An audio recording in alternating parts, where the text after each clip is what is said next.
Good morning dear students. आज आपण विराम चिन्हे हा व्याकरणातला भाग पाहणार आहोत किंवा त्याची उजळणी करणार आहोत. पण त्यापूर्वी विराम चिन्हे वाक्यामध्ये किंवा भाषेमध्ये का वापरली जातात याविषयी आपण थोडक्यात माहिती घेऊया. विराम म्हणजेच आराम आणि वाक्य वाचताना किंवा एखादा पॅरेग्राफ वाचताना वाक्यात आपल्याला काही ठिकाणी थांबावं लागतं. हा आराम करण्यासाठी काही चिन्ह टाकलेली असतात वाक्यामध्ये आणि त्यालाच विराम चिन्हे असे म्हणतात. आता ही विराम चिन्हे वेगवेगळ्या प्रकारची आहेत आणि वेगवेगळ्या प्रकारे ती दिली जातात. वाक्यामध्ये ती वेगवेगळ्या अर्थाने येत असतात. तर अनेक वाक्यामध्ये ही विरामचिन्हे वापरली जातात. ती विरामचिन्हे कोणकोणती आहेत याची आपण थोडक्यात ओळख करून घेऊया. पाहूया आता विरामचिन्हे. विरामचिन्हे पहिला जो प्रकार आहे विरामचिन्हाचा तो म्हणजेच पूर्णविराम. पूर्णविराम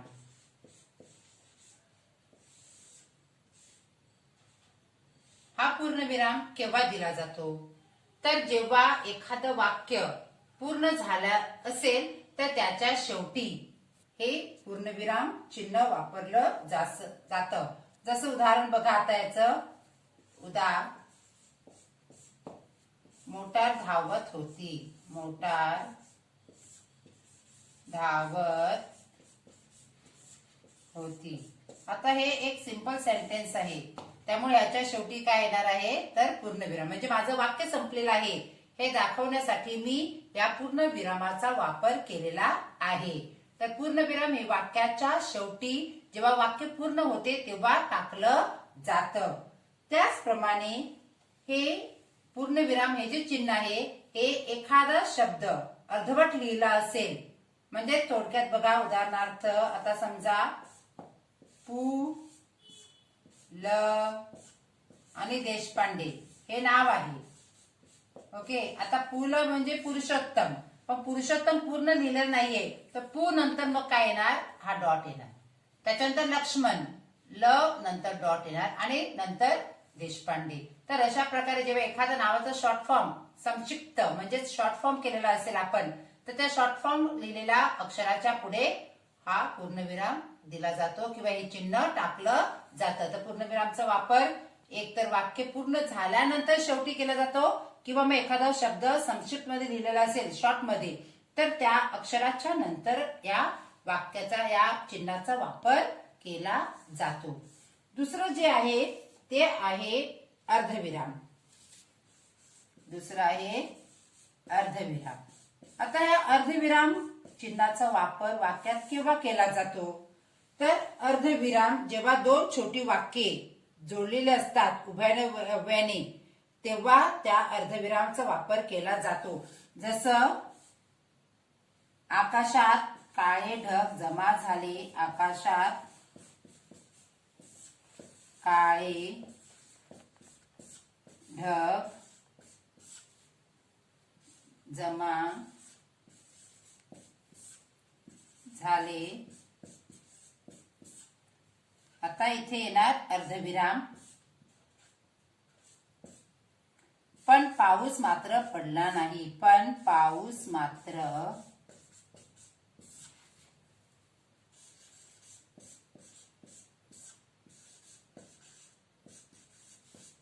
पडला नाही. आता इथे उभयनवी अव्यय आहे पण याच्या आधी हे चिन्ह टाकलेलं आहे म्हणजेच या ठिकाणी अर्धविराम हे केव्हा टाकलं जातं ते उभयनवी शब्द जो वापरला जातो वाक्यामध्ये दोन मोठी वाक्य असतील म्हणजे किंवा दोन वाक्य जोडलेले असतील उभयनवी अव्ययाने तर त्या अव्ययाच्या आधी हे अर्धविराम टाकलं जातं. त्यानंतर तिसरं जे आहे ते आहे स्वल्पविराम. तिसरं आहे स्वल्पविराम.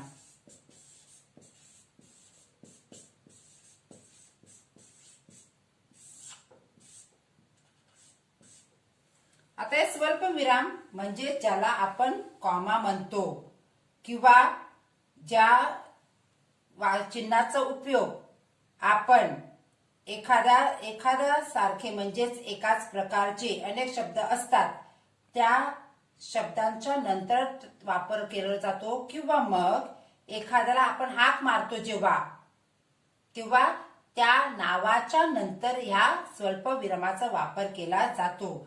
जसं बघा, आईने बाजारातून, उदाहरण बघा, आईने बाजारातून भाजी, खेळणी, फळे व अनेक वस्तू आणल्या. आता येथे आईने बाजारातून वेगवेगळे पदार्थ आणलेले आहेत. जसं भाजी, मग भाजीनंतर कॉमा, खेळणीनंतर कॉमा, आणि फळे व अनेक वस्तू आणल्या. फळेनंतर कॉमा नाही तर व अजून अनेक वस्तू आणल्या. इकडे पूर्ण विराम आलेला आहे. तर अशा प्रकारे आपण अनेक शब्द जेव्हा एकाच वाक्यामध्ये येतात, वेगवेगळे प्रकारचे शब्द, तेव्हा त्या प्रत्येक शब्दानंतर आपण कॉमा टाकत असतो. म्हणजेच एका प्रकारचे शब्द जेव्हा असतात किंवा मग एखाद्याला आपण हाक मारले की माधव तू इकडे ये,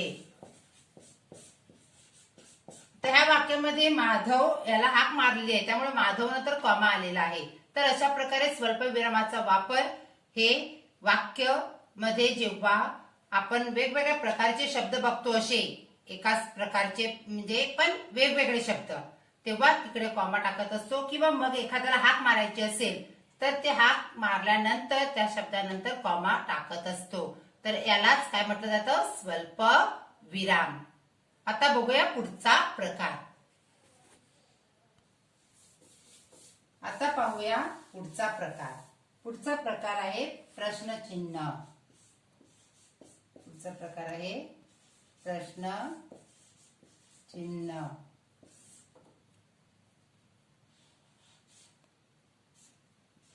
प्रश्नचिन्ह. तर प्रश्नचिन्ह वाक्यात केव्हा वापरलं जाते? तर जेव्हा वाक्यामध्ये एखादा प्रश्न विचारलेला असेल तेव्हा वाक्यामध्ये प्रश्नचिन्हाचा वापर केला जातो. जसं तुझं, उदाहरणार्थ, तुझे नाव काय? आता इथे प्रश्न विचारलेला आहे की तुझं नाव काय. मग इथे काय आहे? शेवटी प्रश्नचिन्ह टाकलेलं आहे. म्हणजे जेव्हा वाक्यामध्ये एखादा प्रश्न विचारला जातो तेव्हा वाक्यामध्ये काय असतं? प्रश्नचिन्ह टाकावं लागतं वाक्याच्या शेवटी. पुढचा प्रकार आपण बघितलं की प्रश्नचिन्ह आहे. प्रश्नचिन्ह अशा प्रकारे दिलं जातं आणि प्रश्नचिन्ह वाक्याच्या शेवटी येतं. केव्हा येतं? जेव्हा वाक्यामध्ये प्रश्न विचारलेला असतो. आता हे प्रश्न विचारण्यासाठी काही शब्द मराठीमध्ये आहेत. जसं कोण, कोणाला, कधी, केव्हा, कुठे, कशाला, अशा प्रकारचे शब्दांनी आपण प्रश्न तयार करत असतो आणि ते जर शब्द वाक्यामध्ये असतील याचा अर्थ त्याच्या शेवटी आपल्याला काय टाकायचं आहे? प्रश्नचिन्ह टाकायचं आहे किंवा घालायचं आहे. आता पुढचा जो प्रकार आहे तो आहे उद्गार चिन्ह. पुढचा प्रकार कोणता आहे? उद्गार चिन्ह. हे उद्गार चिन्ह म्हणजेच काय? तर एक्सक्लेमेटरी मार्क. केव्हा दिलं जातं हे उद्गार चिन्ह? जेव्हा उद्गारार्थी वाक्य असेल तर त्या वाक्याच्या शेवटी किंवा मग उद्गारार्थी शब्द असेल तर त्या शब्दानंतर या चिन्हाचा वापर केला जातं. उदाहरणार्थ अरे रे. आता अरे रे हा शब्द उद्गारार्थी आहे त्यामुळे त्या शब्दानंतर अरे रे, पडला, बिचारा.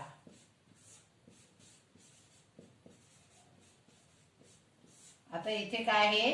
तर वाक्य अरे रे शब्दानंतर उद्गार चिन्ह आलेलं आहे आणि पडला बिचारा हे उद्गारार्थी आहे वाक्य पूर्ण, म्हणून पुन्हा एकदा इथे उद्गारार्थी चिन्ह किंवा उद्गार चिन्ह आलेलं आहे. दुसरं उदाहरण सांगते त्याचंच. किती मोठा पर्वत, किती मोठा पर्वत आहे हा. आता इथे बघा, हे वाक्य देखील उद्गारार्थी वाक्य आहे. किती मोठा पर्वत आहे हा. मग या वाक्याच्या शेवटी काय आलेलं आहे?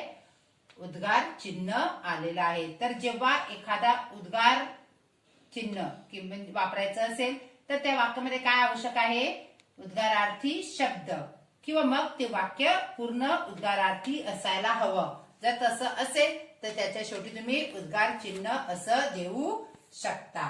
पुढचं जे आहे ते आहे अवतरण चिन्ह. पुढचा प्रकार आहे अवतरण चिन्ह. हे अवतरण चिन्ह म्हणजेच जेव्हा एखादा डायलॉग म्हटलेला असतो तेव्हा हे अवतरण चिन्ह आपण वापरत असतो. पण यामध्ये दोन प्रकार आहेत. अवतरण चिन्हामध्ये एक एकेरी अवतरण चिन्ह, एकेरी अवतरण चिन्ह आणि दुहेरी अवतरण चिन्ह, आणि दुसरा आहे दुहेरी अवतरण चिन्ह.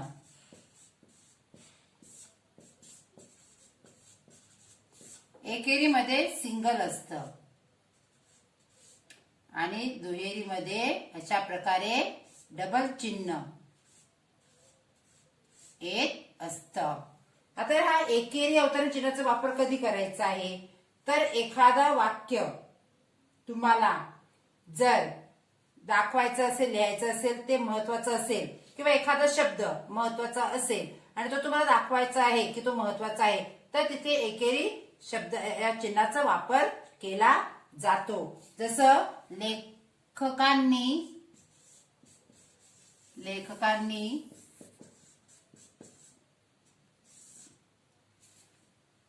ऊर्जा शक्तीचा जागर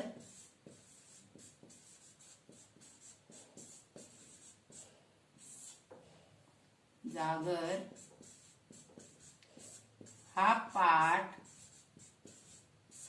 प्रस्तुत केला आहे.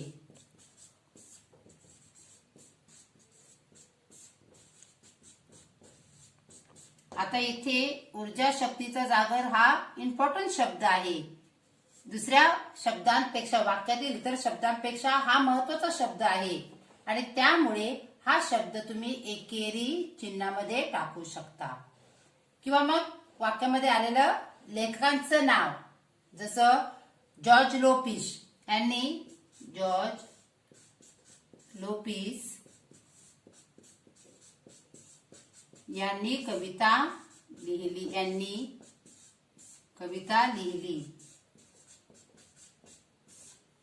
कविता लिहिली. आता या ठिकाणी जॉर्ज लोपिस हे तुम्ही सिंगल इन्व्हर्टेड कॉमा मध्ये टाकू शकता, कारण ते ह्याच्यामध्ये महत्वाचे ह्या वाक्यामध्ये. तर अशा प्रकारे एकेरी अवतरण चिन्ह, जेव्हा एखादा शब्द, महत्वाचा शब्द तुम्हाला वाटत असेल, ज्याला तुम्हाला हायलाइट करायचा आहे किंवा दाखवायचा आहे, तेव्हा या एकेरी अवतरण चिन्हाचा वापर तुम्ही त्या शब्दासाठी करू शकता. दुहेरी अवतरण चिन्हाचा वापर केव्हा केला जातो ते आता पाहूया. दुहेरी अवतरण चिन्ह म्हणजेच डबल इन्व्हर्टेड कॉमा. ओके. आता दुहेरी अवतरण चिन्ह केव्हा दिलं जातं? तर एखादा डायलॉग समजा वाक्यामध्ये आलेला असेल, जसं गुरुजी म्हणाले.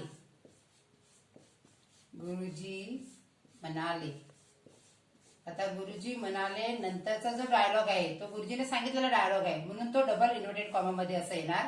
गुरुजी म्हणाले, मुलांनो, उद्या शाळेत लवकर या.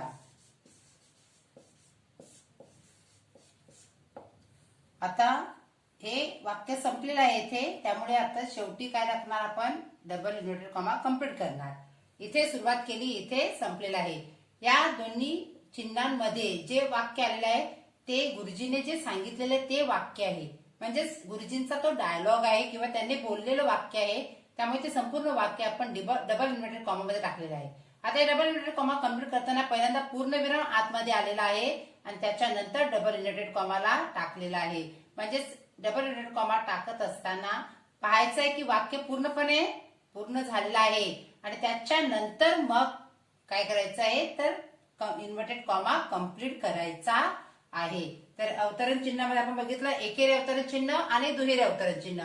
एकेरी अवतरण चिन्ह जेव्हा वाक्यामध्ये एखादा शब्द महत्वाचा वाटतो तेव्हा आपण त्या शब्दाला त्या एकेरी अवतरण चिन्हामध्ये टाकत असतो आणि दुहेरी अवतरण चिन्हामध्ये जेव्हा एखाद्या माणसाने बोललेला डायलॉग जेव्हा सांगितलेला असतो तेव्हा तो संपूर्ण डायलॉग हा अशा प्रकारे वाक्यात त्या चिन्हामध्ये घातला जातो. आता पुढचा प्रकार बघूया संयोग चिन्ह. संयोग चिन्ह. संयोग चिन्ह म्हणजेच काय तर जोडणारं असं चिन्ह, दोन शब्दांना जोडणारं असं चिन्ह. जसं उदाहरण बघा आता 2 3 2 3 2 आणि 3 या शब्दांना जोडणारा असा प्रकारचा शब्द किंवा आई वडील. आई वडील. बाजार हाट. बाजार हाट.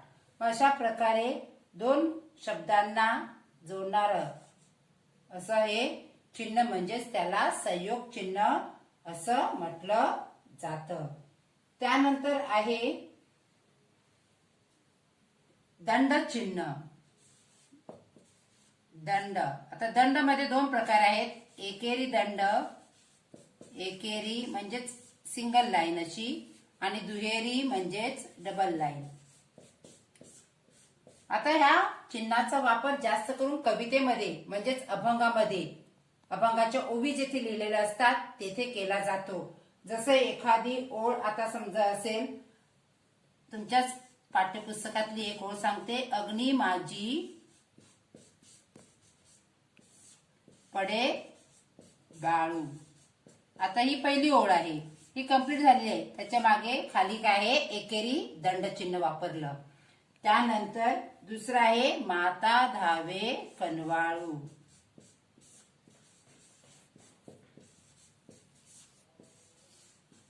आता ही ओळ दुसरी ओळ आहे, त्यामुळे याच्या शेवटी काय येईल, डबल लाईन येईल.